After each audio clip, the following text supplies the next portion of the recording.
ठाकुर जी यदि मिलने का मन बनाएंगे सबसे पहले स्वप्न में आएंगे। ठाकुर जी यदि मिलने का मन बनाएंगे तो दूसरी स्थिति क्या होगी? अनुभूति। जैसे अभी हवा स्पर्श कर रही है हमारे तन को, ऐसे कहीं ना कहीं ऐसी अनुभूति होगी कि ठाकुर जी हैं।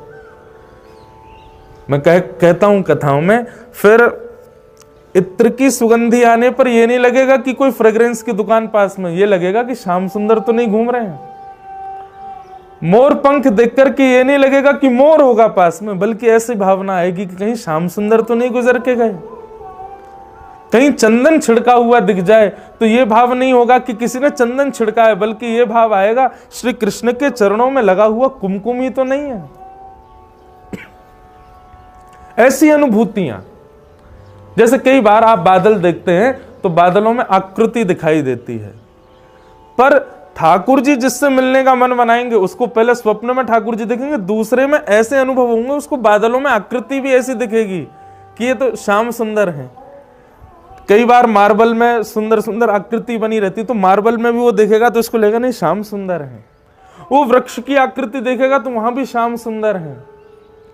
उसको जगह जगह अनुभूति होने लगेगी। अरे कहां तक कहें, वो मानवों को भी देखेगा ना तो मानवों में भी कहीं ना कहीं लक्षण श्याम सुंदर के दिखेंगे। कोई सामान्य तिलक लगा करके, सामान्य केवल वैष्णव भेष धारण करके भी आ जाएगा ना तो आपको लगेगा श्याम सुंदर ऐसे दिखते होंगे, ऐसी स्थिति हो जाएगी। तो प्रथम ठाकुर जी यदि मिलने का मन बनाएंगे तो स्वप्न में मिलेंगे। दूसरी बात, ठाकुर जी यदि मिलने का मन बनाएंगे तो इस प्रकार की अनुभूतियां होने लगेंगी, यत्र तत्र सर्वत्र आपको आकृतियों में भी श्री कृष्ण दिखेंगे। और तीसरा, ठाकुर जी मिलने का मन बनाएंगे तो फिर ये विचार नहीं करेंगे कि आप कहां हो, किस भाव में हो, कैसे हो, वे सन्मुख आकर के आपको प्रत्यक्ष दर्शन देंगे। स्वप्न दर्शन, अनुभूति दर्शन और प्रत्यक्ष दर्शन, ये तीन विधा है। किसी भी भक्त का चरित्र देख लो, भक्तिमती मीराबाई हो, भक्तिमती करमती बाई हो, हमारे गोस्वामी श्री गोस्वामी तुलसीदास जी हों, सूरदास जी हों, सबको पहले अनुभव ही हुआ है, अनुभूति में ही दिखा है कि ठाकुर जी हैं, फिर प्रत्यक्ष दिखे। तो श्री रूप गोस्वामी जी के चित्त में जो स्वरूप आया, उसने कहा मैं गोमा टीला में बैठा हूं, और वह गोमा टीला में जहां गैया जाकर के अपनो अनायास दुग्ध बहावे, वहीं ते मेरो स्वरूप निकालो। रूप गोस्वामी दौड़ करके गए, गोमा टीला के ऊपर जाकर के देखा, तभी एक वेद लक्षणा गौ माता आई और गौ माता एक शिखर के ऊपर जाके खड़ी हुई और अनायास ही बिना किसी के हाथ लगाए ही उसके थनों से दुग्ध प्रवाह होने लगा।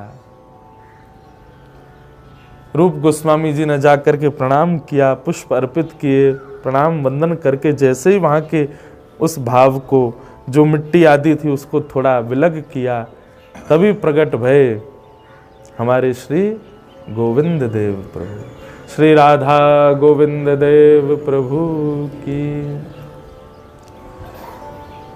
सब सुख सागर रूप जागर, रहे वृंदावन धाम। सब सुख सागर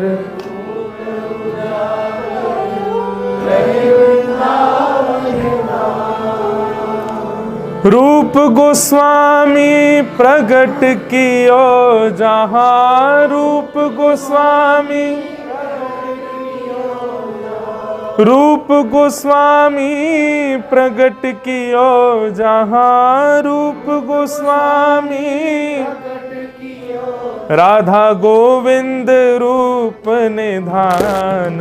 वृंदावन प्यारो वृंदावन, वृंदावन मेरो हे श्री वृंदावन प्यारो वृंदावन।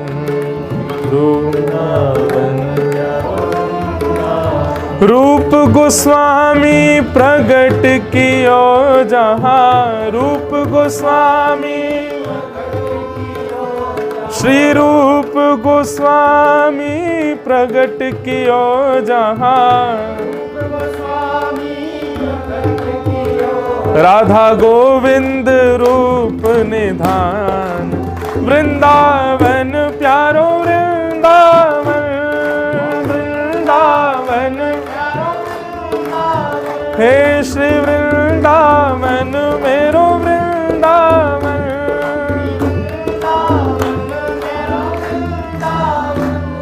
श्री राधा गोविंद देव प्रभु की।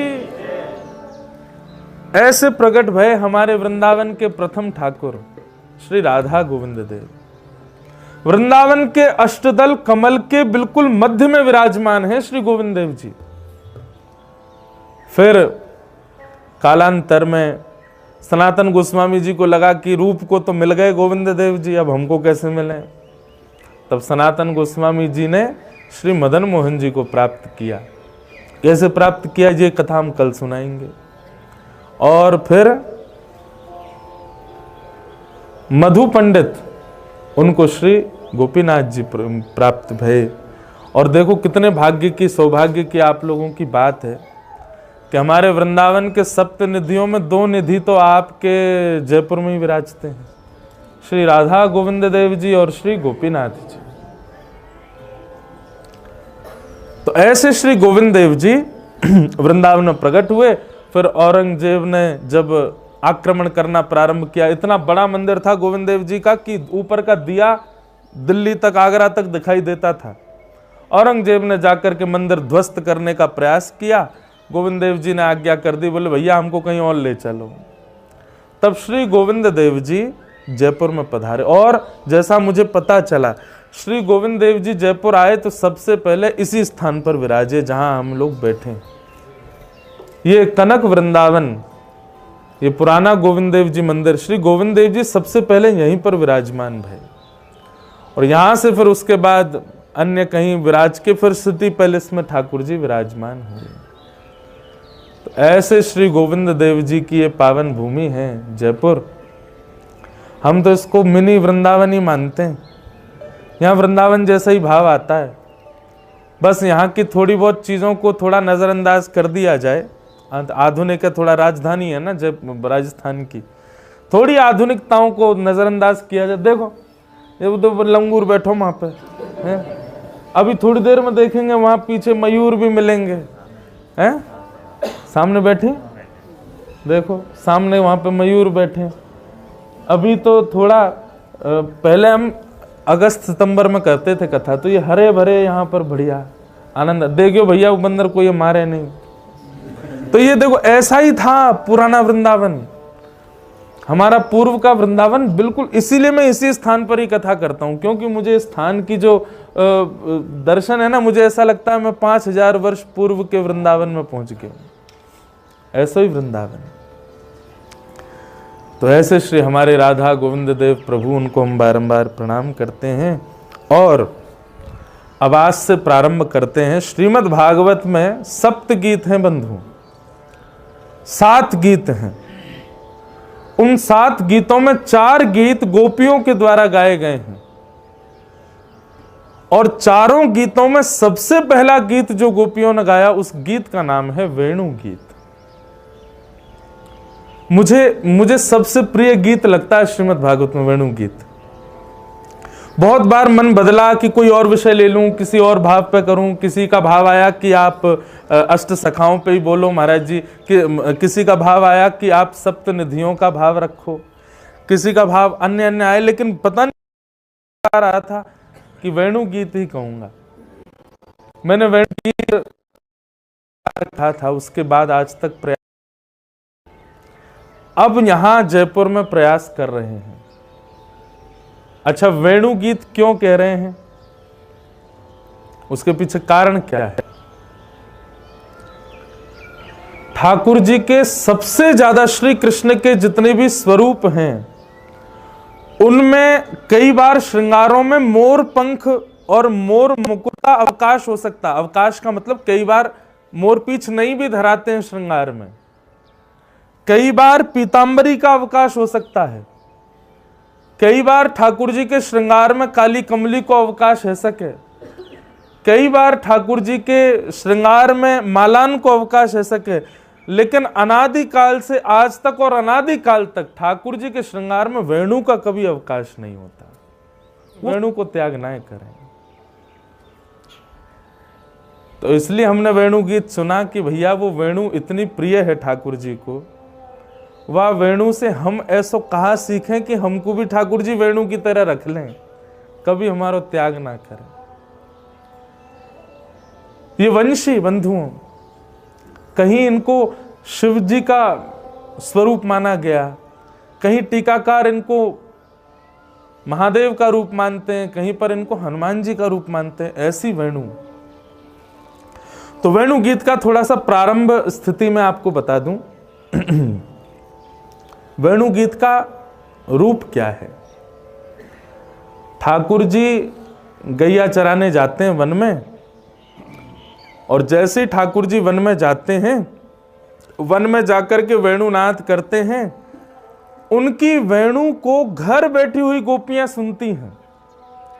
और जब घर बैठकर के गोपियां सुनती हैं तो गोपियों के नेत्र बंद हो जाते हैं, और किलोमीटरों दूर वन में ठाकुर जी जो लीला कर रहे हैं वो वेणु की ध्वनि से गोपियों को घर बैठे बैठे दिखने लग जाता है। उसको वेणु गीत। वेणु गीत एक प्रकार से आज की भाषा में कहें तो लाइव टेलीकास्ट ठाकुर जी का। वेणु के स्वर को सुनकर के गोपियों को प्रत्येक, और एक और बात, हर गोपी को वेणु सुनाई दे रही है, और लेकिन हर गोपी को अलग अलग रूप दिख रहा है। कैसे कैसे रूप ठाकुर जी के दिख रहे हैं, उसी का वर्णन जहां किया गया उसका नाम है वेणु गीत। आज तो प्रारंभ है, आवाज भी थोड़ी कम आ रही है, इसलिए मैं केवल प्रारंभिक भूमिका, लेकिन ये प्रारंभिक भूमिका ही सबसे ज्यादा जरूरी है। इसी को ही नई भाव से सुना होगा तो पूरे वेणु गीत में सुख नहीं मिलेगा, इसलिए थोड़ा ध्यान से सुनिएगा। वेणु गीत। तो वेणु गीत, जब ठाकुर जी वेणु वादन करते हैं, गोपियों को ठाकुर जी के रूप का दर्शन होता है। ये पूरा वेणु गीत है। अब वेणु गीत का प्रारंभ कर रहे हैं। बंधु, आप थोड़ी देर के लिए भूल जाओ, आप सब जयपुर में हैं। थोड़ी देर के लिए भूल जाइए कि आपको नाम कहा है, ऊपर से हवा लग रही है, वर्षा गिर रही है, आवाज कम आ रही, सब भूल जाओ। बस एक चीज का ध्यान रखिएगा, वेणु गीत में जब ठाकुर जी की रूप माधुरी का वर्णन हो, उस समय नेत्र बंद रखिएगा और कर्ण रंध्र से उस स्वरूप का चिंतन अपने चित्त में चित्रण बनाइएगा, और चित्रण बना के यथावत जैसे गोपियों को दर्शन हो रहा है वैसा दर्शन कीजिएगा। हम प्रमाणित करके कह रहे हैं कि इन 3 दिवस के इस वेणु गीत के सत्र में ठाकुर जी के प्रत्यक्ष दर्शन का कुछ अंश तो हमको प्राप्त होगा ही होगा, निश्चित होगा। गोपी गीत सब गाते हैं, पर उस गोपी गीत की भूमिका वेणु गीत से प्रारंभ होती है। तो आओ ऐसे इस वेणु गीत में हम लोग प्रवेश करते हैं। वेणु गीत के प्रारंभ से पहले ठाकुर जी का एक रूप दिखाया गया है। वो रूप कैसा है, दर्शन करो। बरहा पीडम नटवर वपु कर्णयो कर्णकारम विभ्रदवासः कनक कपिसं वैजयन्तीं च मालां रन्ध्रान् वेणोमधर सुधया पूरयन् गोपवृन्दैः वृन्दारण्यं स्वपदरमणम् प्राविशद गीत कीर्ति। अच्छा, एक बात, यदि वेणु गीत नहीं होता तो श्रीमद् भागवत के वक्ता श्री सुखदेव जी हमको कभी प्राप्त नहीं होते। श्री सुख परंपरा से अभिसिंचित स्थान आपके जयपुर में विराजमान है, सरस निकुंज। कभी कभी जो लोग कथा सुनते हैं उन लोगों ने कभी पद सुने होंगे, सरस माधुरी जी के पद गाता हूं मैं कथा में। वो सरस माधुरी जी जो जिनके पद हम गाते हैं उनका स्थान यही है, गोविंद देव जी मंदिर के पास में। जरूर जा बंधुओं, ये रसिक जनों के स्थान ढूंढते रहा करो। वृंदावन भी जाते हो तो केवल राधा वल्लभ, राधा रमण और बिहारी जी दर्शन करके संतुष्ट मत हो जाया करो, खोजा करो कहाँ हैं वैष्णव जन, कहाँ विराजते हैं। उनके स्थानों पे जाओ, जाकर के थोड़ी देर वहां बैठो, वहां की रज इकट्ठी करो, उसको नित्य माथे से लगाओ। वहां विराजमान महाराज जी, वहां विराजमान पूर्वाचार्यों के ग्रंथ पढ़ो। ये सब आपको करना है, इसी से ही भक्ति में वर्धन होगा। तो अभी तो 3 दिन में नहीं, 3 दिन कथा सुन लो, उसके बाद कभी अवकाश हो सरस निकुंज जाइएगा, वहां जाके ठाकुर जी का दर्शन करिएगा। और कई सरस निकुंज के भी यहाँ पर वैष्णव श्रोता बैठे हैं, तो वहां जरूर जाया कीजिए। सरस माधुरी जी के ऐसे मधुर मधुर पद हैं, हम गाएंगे कथा में। तो वेणु गीत नहीं होता तो श्री सुखदेव जी की प्राप्ति नहीं होती हम लोगों को। क्यों? सुखदेव जी के साथ क्या हुआ? वो जन्म लेते ही यम प्रव्रजन्तमनुपेत मपेत कृत्यम द्वैपायनो विरह कातर आजुहाव पुत्रेति तन्मय तया तरवो भिनेदु तम सर्वभूत हृदयम मुनिमान तोष्मि। जो जन्म लेते ही वन में चले गए थे, ध्यान में गए थे, निर्गुण निराकार ब्रह्म के ध्यान में गए थे, लेकिन वेदव्यास जी महाराज ने जब भागवत की रचना की तो भागवत की रचना करके उन्होंने अपने शिष्यों को बुलाया और बुला करके कहा कि घर घर में जन जन में भागवत जी को पहुंचाने के लिए एक युवा श्रेष्ठ वक्ता की आवश्यकता है, और वो गुण मेरे पुत्र सुखदेव में है। पर सुखदेव को बुलाया कैसे जाए?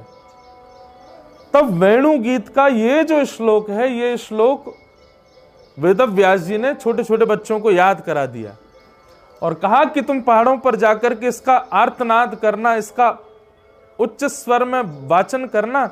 यदि स्वर सुनकर के कोई बालक कहे कि मुझको ये रूप जिनका तुम बता रहे हो इनका पूर्ण दर्शन कराओ, तो उस बालक को लेकर के मेरे पास आ जाना। तब वो छोटे छोटे बालक हिमालय पर गए और हिमालय पर जाकर के इस श्लोक का वाचन किया। बरहा पीड़म नटवर वपुः कर्णयो कर्णकारम। अब ठाकुर जी की छवि बनाना, कैसे हैं ठाकुर जी, वर्णन कर रहे हैं। वरहा पीड़म, ठाकुर जी ने टेढ़ा मुकुट पहना हुआ है। अच्छा, मैं कथा में बताता हूं ठाकुर जी टेढ़ा मुकुट क्यों पहनते हैं। हमारे गोविंद देव जी, राधा रमण जी, राधा वल्लभ जी ये टेढ़ो मुकुट का क्यों पहने? एक श्री स्वामी हरदास जी का पद है, यदि अभी मिल जाए तो मैं सुनाऊं। स्वामी जी के पद थोड़े से गाने में ना कठिन होते हैं, पर होते बड़े बढ़िया। जहां जहां चरण परत हरिजू के, जहां जहां चरण परत प्यारी जू, जहां जहां चरण परत प्यारी जू के, जहां जहां परत प्यारी जू के, ताहा ताहा मन मेरो करत है छाँव रे, ताहा ताहा मन मेरो करत है, हे ताहा ताहा मन मेरो करत है छाँव रे, ताहा ताहा मन।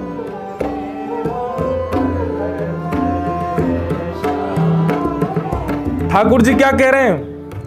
बोले भैया श्री जी की सेवा में आपको जो दिख रहा है, बहुत ध्यान से सुनना।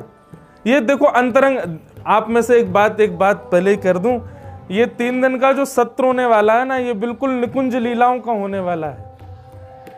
इसलिए यदि कोई ये सोच के आ रहा हो कि ज्ञान वैराग्य की चर्चा होगी तो भैया क्षमा करियो, बाकी लिया बड़ी बड़ी कथाएं हैं।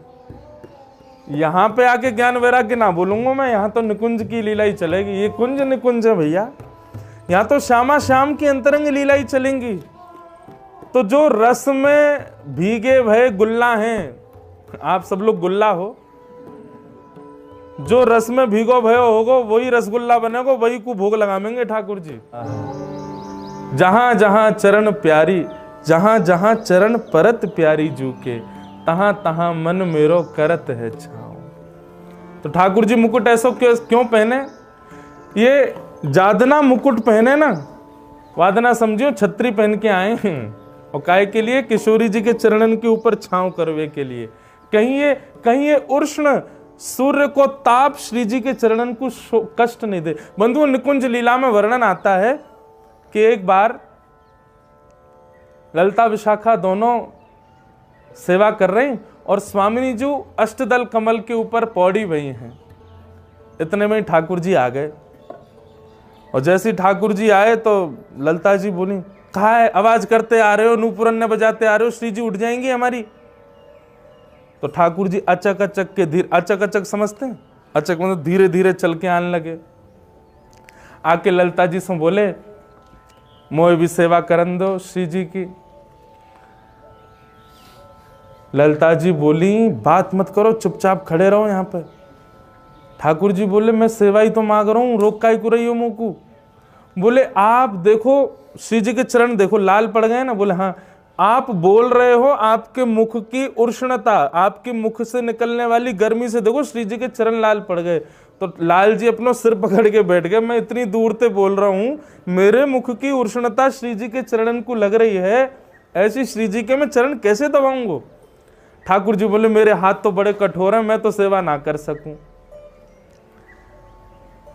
ललिता बोली कि विचार करो, यदि सेवा करनी हो तो ऐसे करियो कि हमारी श्री जी की कोमल अंग को शोभ नहीं हो।